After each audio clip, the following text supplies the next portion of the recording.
iTunes 11 arrives, iMacs for sale, unlocked iPhone 5s now available from Apple.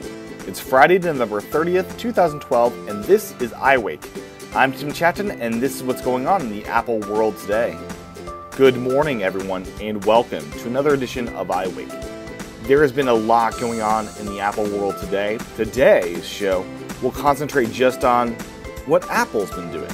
As other companies have been releasing cool apps and things like that, today I just want to focus on what has Apple been doing. And on Monday, I'll catch everyone up on all the other companies doing their shenanigans today as well. So first up, I just want to make mention that iMacs are now available. The new iMacs are now available. They're in retail stores. You can buy the 21-inch version. They're now available to order online at on their online Apple store, alongside with the 27-inch models, which you can order but won't ship until sometime in December, and hopefully it's not December 31st. But anyways, those are now available, and go out and order if you are waiting for one. Next up, I want to talk a lot about iTunes 11. There's been a lot. I've been anxious for this release. I am a huge fan of iTunes, and the big thing for me with this update, for me, is iCloud-enabled movies and TV shows, where it's completely integrated into your library, and it just feels right at home, and it finally gives those two tabs on iTunes some purpose. Also, with the Music Edition with iCloud support there, what that enables is for the next generation of kids out there that are just growing up buying stuff on iTunes and that's how they get their music, they don't need iTunes Match anymore to have that fully integrated into their computer. And that's definitely a cool thing, and I'm glad to see that there as well.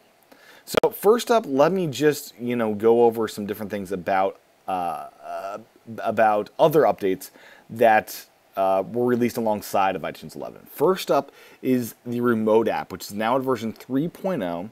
And the big thing here is the iPad really did get a big makeover. It's now iPad ready, I'd say. It's no longer just a 2x iPhone app. Apple took some work into making it good. Also supported is the Up Next feature, which is now supported on the Apple TV as well, which was updated today. And the Apple TV is now in version 5.1.1. It now supports Up Next, which is available either through the Remote app or the remote itself, the IR remote. And the update also improves stability and performance with the iTunes Store, AirPlay, Netflix, iTunes Match, and wired Ethernet connections.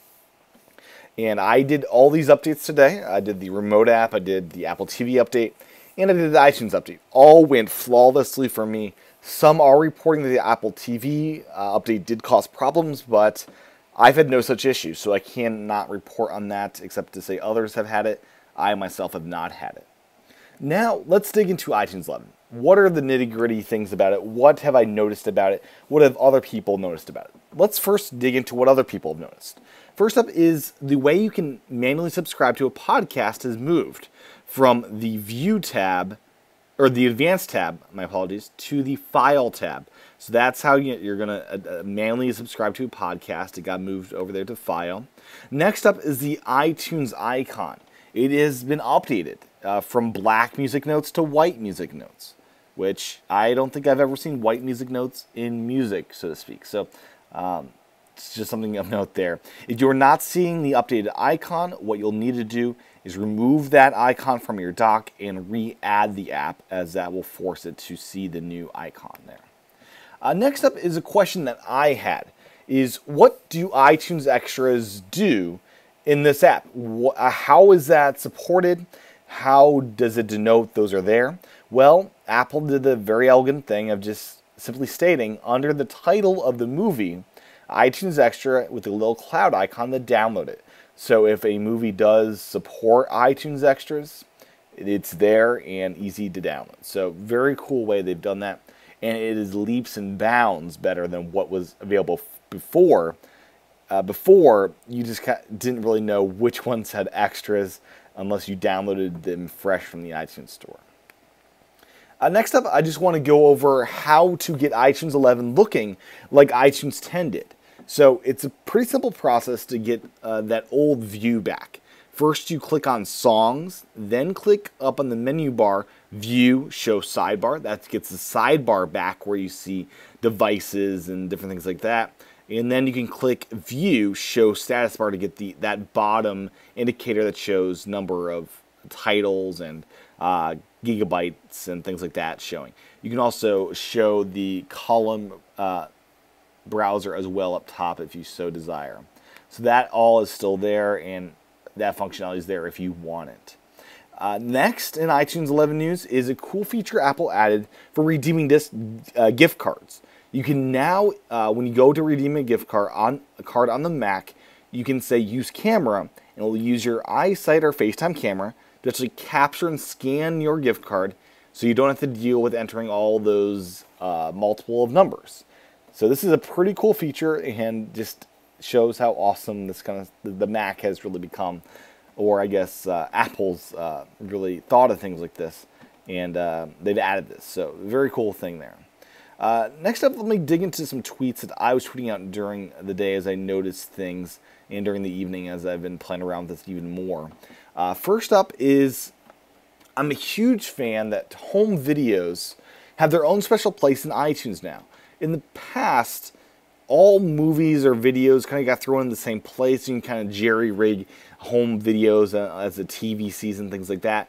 But now, in the movies area of iTunes, there's this home video tab where you can separate out your amateur films that you want in iTunes, but not a part of your premium, blockbusters and real movies, so to speak. So I'm really happy they did that. That's a big improvement for me, at least. Next up is just a note on compatibility. iTunes 11 cut off support for Leopard. So now you'll need Snow Leopard or later to run iTunes. What that means is PowerPC users are finally left in the dark. You no longer have updates to iTunes, and it's kind of a sad day if you're still running PowerPC. But that was from 2005 or before, so it's been 6-7 years, and you're probably having a new Mac by now. But it is a disappointment for me, as I can no longer turn my G4 Cube into an iTunes box. So an end of an era for that. In other news, XP support lives on, which I don't think that will ever die. Next up is just a note on iCloud support in iTunes 11. So Apple advertised music, TV shows, and movies, but what I wasn't sure about was with things like podcasts. So far, that stuff's not there. So iCloud is kind of halfway in the app. There still is no support for books, for podcasts, for applications. It's just the three big ones of music, TV shows, and movies. This is a huge disappointment for me, because I was expecting that podcasts could finally sync up with my iOS app, or I could sync new episodes to my iPod Shuffle now, and that would be a great little podcast world. That's not the case. So hopefully things like books, apps, and things like podcasts get added in a future version of iTunes 11, as I think those are important features to have, and I hope Apple agrees with me there. Next up is just to mention that a Windows version of iTunes 11 is now available as well. It's not just a Mac version. And the final thing just to mention, not really iTunes 11 related, but Hoth update for Angry Birds Star Wars Edition is now out. So that is the news as far as iTunes 11 is concerned. A solid update, and these are just my first impressions and first thoughts about it. I'm a huge fan of this update. I think the visual look of it's great. I'm really a big fan of the iCloud integration with movies, and it's really cool. Of note, it's very cool to see that I have 565 gigs of movies in iCloud and only 323 gigs of TV shows or something like that. So it's cool to see that calculated for you right before your eyes. But anyways, that is the news for today. There is one last thing just to note, that Apple is going to be selling the iPhone 5 starting on Friday or 9 p.m. Thursday night as well. Sold at $649, $749, $849 price points. So if you are looking for an iPhone 5 that's not on a contract, that's unlocked, that is now available to you in the United States and Canada. So go out and buy an iPhone if you're so inclined.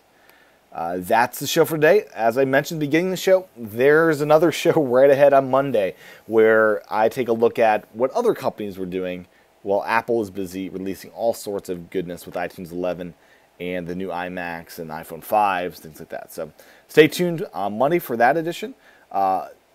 In the meantime, you can check out my YouTube channel, youtube.com/TCHATEN. I also do this thing called iWake Again, which is a Saturday podcast. You can sign up today over at iWakePodcast.com/again. Just make sure it's lowercase again. And that's where you get all the information about that. You can find the show notes for this podcast over at iWakePodcast.com.